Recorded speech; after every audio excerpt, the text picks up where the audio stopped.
আসসালামু আলাইকুম গাইস, নতুন একটা জায়গায় চলে আসছি। জায়গাটা অনেক সুন্দর, দুই সাইড দিয়ে পাতা পাহাড়ের গাছ, সুন্দর একটা ভিউ, খুবই ভালো লাগলো। এবং সুন্দর এই পাশে একটা এই যে খেলনা লেক আছে, তারপরে একটা এই যে ঝর্ণাটা এখনো ছাড়ে নাই।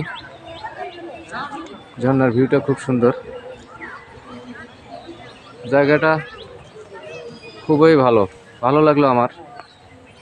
তো আপনারা যদি কেউ এই জায়গায় আসতে চান কমেন্টে বলবেন, অবশ্যই জানিয়ে দেব।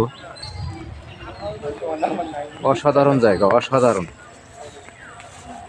আপনার ভালো লাগবে ঘুরতে, কন্টেন্ট, ইউটিউব সব কিছু এখানে ভিডিও করতে পারবেন। এবং লেকটাও অনেক সুন্দর। তো বন্ধুরা, যদি ভালো লাগে এই ভিডিওটা আমার একটু শেয়ার করে দেবেন।